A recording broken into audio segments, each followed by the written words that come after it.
Welcome to Australian Book Reviews podcast. My name is Peter Rose and I'm the editor of ABR. It's fair to say that Melbourne is currently very much alive to the sound of Wagner. Richard Wagner's epic work Der Ring des Nibelungen, currently being presented at Arts Centre Melbourne by Opera Australia. I reviewed the 4 different operas in the first cycle. For me, a real highlight was the singing and acting of Amber Wagner as Sieglinde in the second of the operas, Die Walküre. I welcomed an opportunity to speak to Amber Wagner, who is making her operatic debut in Australia, about this great role. Amber Wagner, welcome to the Australian Book Review podcast. Thank you for having me. I was one of several critics who was really bowled over by your performance as Sieglinde in Die Walküre in the first cycle. You must have been pleased with the response. I was. I love the role of Sieglinde, so it's always it's a good completion of what I present to the audience to be received so well. It feels a complete collaboration, because it is between the audience and the singer, that they receive what we're giving them. So it felt complete that night. We've heard you in Melbourne before, 3 years ago, in a Verdi Requiem with the Melbourne Symphony Orchestra and Andrew Davis. I think that's your only appearance to date in Australia. Yes, it is. Are Australian audiences different? No, not in any major way. I would say, and I think it's because it's a ring cycle, that the reception on opening night, and maybe it's because it was cycle 1, was a bit more than the American audiences, which is always really lovely. Not that the American audiences, I don't want to give us a bad name, not that the American audiences lack in their reception, but sometimes they'll start the curtain calls and then a fourth of the audience is heading to the car park to get there, to beat the traffic. It's just a little bit of a different cultural, and I found that in Europe too. The first time I went and sang in Europe, we must have done 10 to 15 curtain calls over and over and over, and that is not how things go sometimes in the American houses. So that's really lovely to be received so well, and they really loved the piece, but I think, again, that's because it's a ring cycle, and it's a big deal. It's a big deal for any company to do this. How many times have you sung Sieglinde? This is my 3rd full cycle, and this is my 6th time singing her. I've done a concert as well as doing her in fully staged opera form. My introduction to her was actually through concert, which I thought was a great way to first start learning her, digesting the music, because as you know, any Wagner role, it takes, I would say, from my little experience in my career, I haven't been doing this as long as some of my colleagues, but it takes years to really peel back every layer of his music, of the collaboration with the orchestra, and then his characters. Sieglinde is a very 3-dimensional character, so you're given a lot to work with. That's not the case with every one of his heroines. Zenta and Elsa take far more acting skill to kind of present a story that's palpable to the audience. But Sieglinde is just right there, and he also put it in the music for her. So it's not too much of a stretch to just fall head over heels into that character. But this is year 6 of singing her, and I would say that I feel like it's arriving at a place that I can stand by and say I'm really proud of that product, because you just keep on building and building. And you keep on having these great discussions with people like Neil Armfield, who is the quintessential director. He's all about detail. He's about discussion, and the time that we spent in rehearsals about intent and why we're doing this. And that makes me think more as an actress too about, what's my perception that I'm trying to convince the audience of? So it's been years, but I'm happy with how this is turning out. Sieglinde in the first opening 10 minutes of Walküre can sometimes be a pretty anemic character. She's clearly a battered wife of some kind, and I think Judd Arthur conveys that menace in Hunding really well.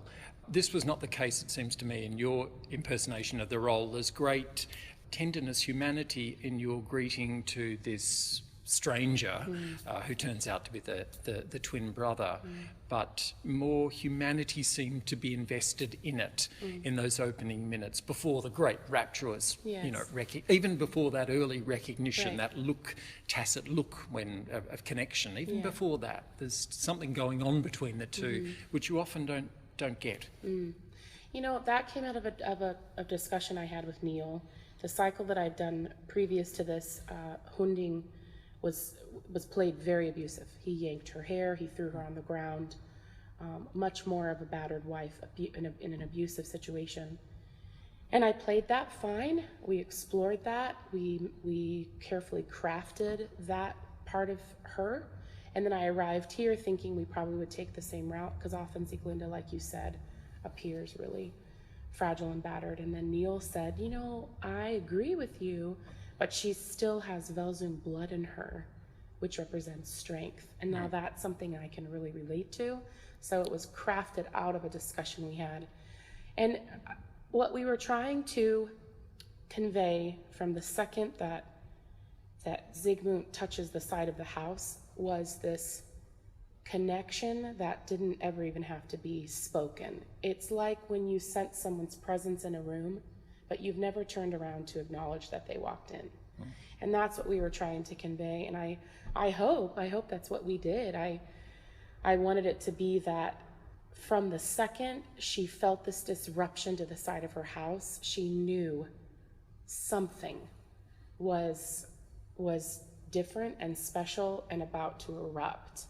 And then we built in these looks and Brad and I had a long discussion too about how often we would actually touch each other on stage before the very end when they finally go at it, because the greatest times we're pulled in, like when we're watching a movie or a romantic show, is when there is so much passion that is built up that you know they're about to rip each other's clothes off. And that's what we were trying to build, because if you get a lot of hugging and cuddling and touching, that last moment is just not as effective. And I want to believe that Sieglinde has been doing her wife's duty with Hunding because she has to, but it's never been born out of passion. I want to believe that she's never had that experience. And so that last moment, and if we were going to arrive there, we had to craft it from the second that curtain went up. And that containment early on you talk about. One of the things that really impressed me about the performance, the direction too in this, is to realise how contained the acting can be because of the extraordinary music. I was thinking halfway through of Callas's remark that all the gestures are in the music. And so often you realise that one of the actors would just do something on the beat, that Wagner is always providing the lead. Everything's in the music. Specifically in this score, that's why I'll always argue that it's the best one out of the four. Yes, I know I sing Sieglinde in it, but the music in this one is so... The themes between Zygmunt and Sieglinde are, I mean, any listener picks up on them immediately, and they're introduced right away. And it allows us, just like you said, to find moments that on a surge of a great phrase is when we'll fill a cup of water, and the water coming out will signify the thirst that's about to be quenched for him, and all of that is without any text. It's just the music he gave us. And again, that's been something that's been peeled back throughout the years of singing her, that you realize, oh, I don't have to contrive anything. He laid it out for us. And that's something Wagner specialized in. I don't think every composer was as good at it as he is. No. Puccini, perhaps, in that way. Yes. I was thinking the most glorious manifestation, perhaps, of that implicit drama in the music is in Act 3 of Walküre, the farewell, which Johnson and Lindstrom did so movingly. There wasn't a dry eye in the house. But you think of Bohème too at the end, when the lovers move towards each other, and that reliance on music. Sieglinde has such wonderful music throughout, and then the great outburst before her disappearance forever, sadly, in Act 3. Is it difficult to work with that music to contain that? Can one be swept away? I mean, we're being swept away. Is there ever a risk that you will be? Yeah. When I first started singing the role, I would blow out those phrases vocally. I didn't budget my air correctly because first you know that you're introducing a theme that comes back in the next two operas, specifically in Götter Dämmerung. I took the aspect of this is a big job. I'm introducing this enormous theme, and then I would get swept away by these huge gestures in the orchestra and whatever the conductor was doing.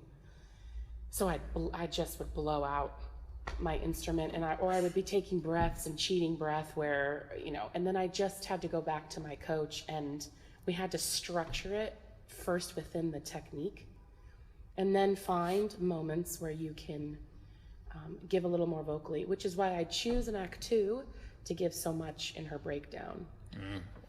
Because I think I can afford to spend more energy there vocally, and it won't cost me, but I feel it's really important to give across how she's just unhinged at that moment, and then to stay within my own vocal technique in Act 3. And I think it makes it more exciting when you have a structure you work within, that instead of feeling so I have to give every ounce of myself and passion over to this specific phrase, there's something so beautiful about staying within your own body to deliver that, because the music, again, has given you everything you need. And then if I'm able to master that, it just shows that I'm good at my craft as well. Would you consider yourself a natural actress, or was this all learned? Yeah, definitely was learned. Act 1 is the toughest act for me to act as an actress, because I don't profess to do the whole ooey gooey love thing well. By nature, I'm a pretty goofy, outspoken person. I do anything that's comic. That's why prologue in Ariadne, that's my jam, where she can be a really hysterical prima donna. And then I do unhinged characters pretty well, which always has begged the question if I'm not dealing with something in my own life that I feel. But there's something about that moment with her that I feel we each can relate to. There's a moment in everyone's life that they've been on the brink of something, trauma or great elation, that they're able to somehow channel that experience into. And Act 2 is when we get done with that scene, it's exhausting.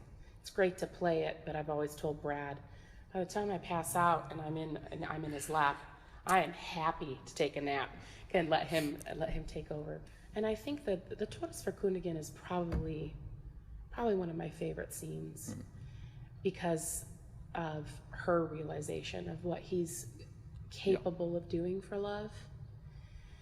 And often that can be an overly sudden, abrupt, unconvincing transition on her part, whereas Lindström just did this mounting awareness, and we saw that again last night in Götter Dämmerung. In her I went and saw the dress rehearsal of Götter Dämmerung because I didn't want to miss seeing her complete.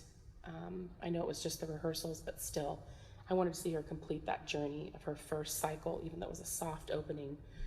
And I watched her come out on stage, and she just was in tears as she received her curtain call for the dress rehearsal. And that emotion of just what she put into that character, it's very inspiring, and it makes you up your game as an actress. You've mentioned Senta, what other Wagner roles have Elsa you done? In Lohengrin, and Elizabeth in Tannhäuser. And my actual debut, my European debut and my debut into his music was Brangäna in Tristan and Isolde. Because we know that things like Brangäna or Ortrud have a tendency to be a sufficient role where a soprano can sing it or a good mezzo can sing it. So I sang Brangäna, and then I moved into all of his other Zenta, Elsa, Elizabeth, and Sieglinde. And do you see yourself doing Brunhilde in years to come? I don't think so. I professionally recorded the Immolation scene this fall. It'll come out next year. I think that's right now. I would say no. She has parts of her role that are just not in my wheelhouse vocally. And I kind of have learned through getting advice and talking to other coaches that it's kind of a situation where you look at a role, and if there's one piece that you think, well, I can't really sing that, but I can sing everything else, well, then you can't sing all of it, period. And if you can't do it in coachings either, you're surely not going to be able to do it on the stage. And so maybe I would grow into it later when I turn into my 40s. I've talked to Lisa a lot about that since I've been here. But I'm content. I want to keep my Wagner roles, because once you cross including over, Sieglinde for a few years. Sieglinde and Elsa and Zenta. Once you cross into Isolde and Brunhilde, you don't get offers of those other women, and I'm not ready to give them up. Like crossing the Rubicon, Yes. No going back. What are some of the other roles by other composers that you are planning to do or would love to do? I know you've done both the Verdi Leonoras, glorious parts that they are. The Forza Leonora was really challenging, but I would absolutely sing her again. The Leonora from Trovatore is not a role I would visit again. Better people can sing her, let me say that. I do my first Aida next fall, and then I do Ballo still, which I love, Amelia and Ballo. And I would do a Alice and Falstaff. And if anyone ever gave me the chance, I would sell anything to sing Desdemona and Otello. But we all know sometimes that's cast to lighter voices. So I have to convince somebody to cast a big tenor. And any plans? Can we hope to see you again with Opera Australia? Yeah, I think I will be back. Oh, fantastic. I You can't tell us yet, I'm sure. No, but I know we've had some good talks, and it's a great relationship that will continue to grow. I was ecstatic when I got the contract to do this, and I thought, that's the perfect thing to introduce my gifts to what I'm able to bring to the stage. And then that way the bar is set really high. So if I fall below it for future contracts, we can always remember the ring. Well, Amber Wagner, those gifts were mightily on show and enormously appreciated. Thank It was you. really one of the highlights of a very considerable ring. We're so delighted you've come to Australia. My pleasure. And I hope you come back. And meanwhile, Absolutely. Thank you very much for talking to Australian Book Review. My pleasure.